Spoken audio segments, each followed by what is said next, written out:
Olá, IPCA. Hoje é terça-feira, dia 23 de setembro de 2014.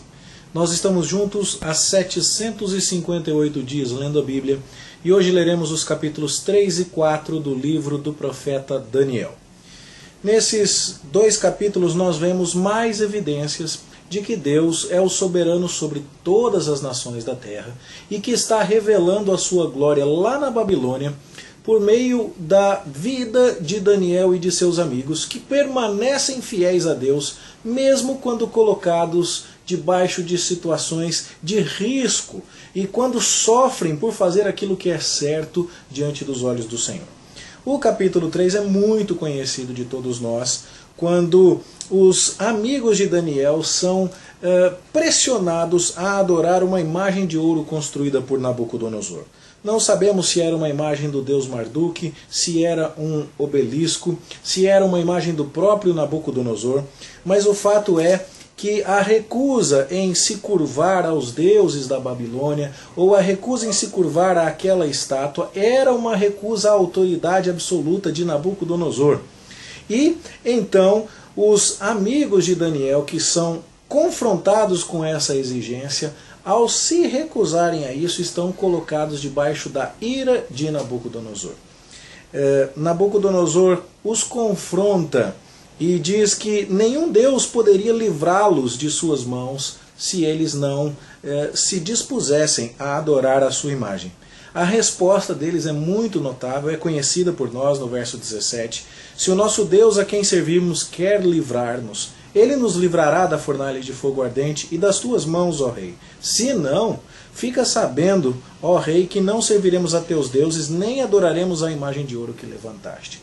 É a firmeza destes amigos, que já não se contaminaram com as iguarias do rei, que deve servir de exemplo para aqueles que estão no cativeiro.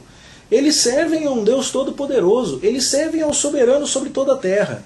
E então eles devem permanecer firmes como Daniel e seus amigos. Não há dúvida de que eles estão servindo ao Deus verdadeiro. E isso já ficou e ficará ainda mais claro para Nabucodonosor e deve ficar claro para todo mundo. É muito curioso que a música é bastante usada neste capítulo.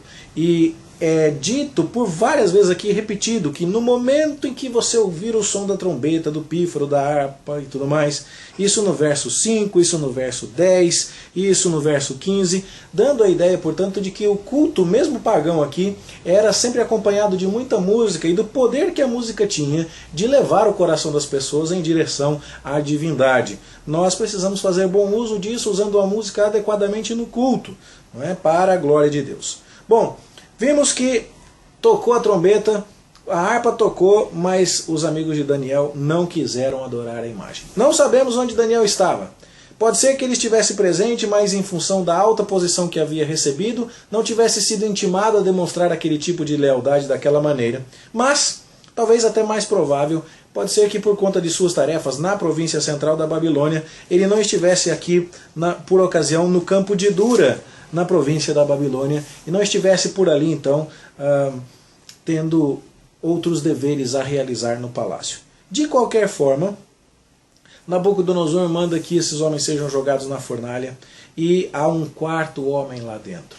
E cristãos de todas as épocas têm enxergado neste quarto homem uma manifestação do anjo do Senhor, o Cristo pré-encarnado. De fato, a sua aparência, que não é explicada aqui, levou Nabucodonosor a concluir que fosse uma criatura semelhante a um filho dos deuses. E então ele se dirige aos que estavam na fornalha como servos do Deus Altíssimo, para que saiam e venham. E nem cheiro de fogo tinha naqueles que tinham sido atados às suas roupas e tudo mais para pegarem fogo mais depressa. Isso cumpre aquilo que Deus tinha prometido em Isaías capítulo 43, versos 1 e 2. Não temas, eu sou contigo, agindo eu, quem impedirá? Quando você passar pelas águas, você não te afogará, não se afogará. Quando você passar pelo fogo, você não se queimará. Deus age, quem vai impedi-lo? Não é? E aí então Nabucodonosor agora progride na sua compreensão de Deus. E ele bendiz ao Deus de Sadraque, Mesaque e Abidnego, e ele faz um decreto que não se pode dizer blasfêmia contra esse Deus. E diz que não há outro Deus que possa livrar como esse. Há um progresso, então, na compreensão que Nabucodonosor tem de Deus em relação àquilo que ele já tinha admitido para Daniel no capítulo 2, verso 47. Curiosamente, a sequência é mais um passo na admissão de Nabucodonosor de que Deus tudo controla. E esse capítulo, de maneira muito interessante, é escrito por Nabucodonosor. Não é Daniel que está escrevendo. Veja o verso 4. Eu, Nabucodonosor, estava tranquilo na minha casa. Veja o verso 19. Isto vi eu, rei Nabucodonosor. Veja o verso 34. Mas ao fim daqueles dias, eu, Nabucodonosor. Ou seja, aqui então ele caminha mais um pouco na percepção do quanto Deus controla todas as coisas. E o que acontece? Ele teve uma visão nova a respeito de uma árvore que tinha galhos muito grandes e tal, e a gente já comentou um pouco sobre isso quando falou lá em Ezequiel 31, que trata de uma visão de árvore parecida, e a ideia é que essa árvore representava Nabucodonosor, que cresceu muito, se expandiu muito, tornou um grande rei, no entanto, foi abatido e foi humilhado para que entendesse que Deus tudo controla. Então, a interpretação deste sonho de Nabucodonosor é mais uma vez dada por Daniel, em quem Nabucodonosor reconhece que há o Espírito dos deuses santos. Nabucodonosor está falando com linguagem pagã, mas está falando a verdade. Daniel tem, de fato, o Espírito do Santo Deus. E é ele, apenas ele, quem vai poder dar a interpretação do sonho. Daniel diz que Nabucodonosor vai ser expulso de entre os homens, vai morar com os animais do campo, vai ser molhado do orvalho do céu por 7 tempos, até que ele reconheça que o Altíssimo tem domínio sobre o reino dos homens e o dá a quem quer. Aqui então, na sua profunda majestade real, bem-sucedida, Nabucodonosor terá que aprender a curvar-se humildemente ao Deus que é o todo-soberano sobre a terra.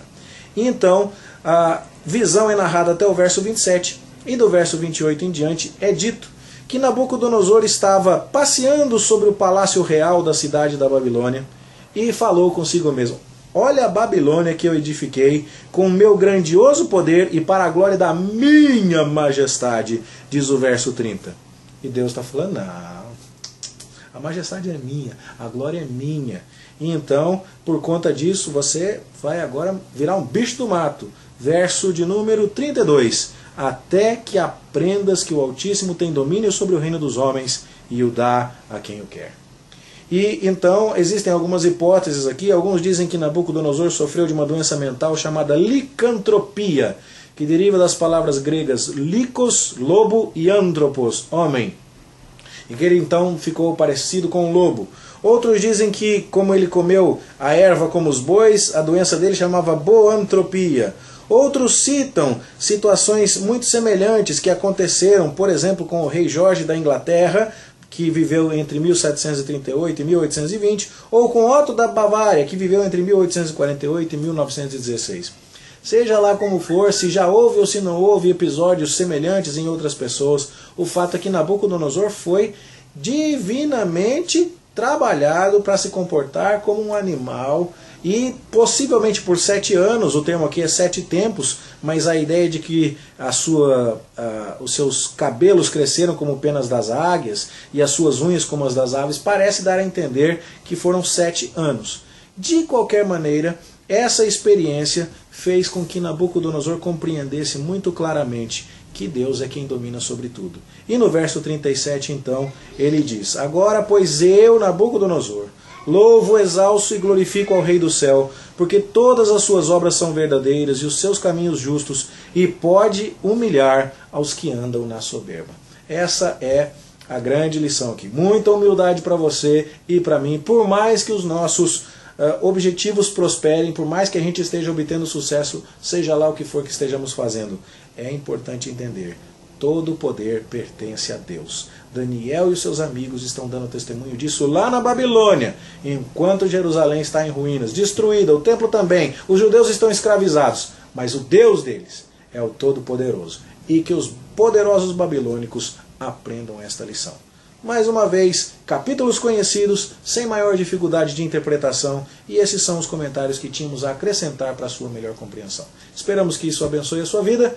Tenha você um bom estudo. A gente se encontra aqui amanhã, se Deus quiser. Até lá.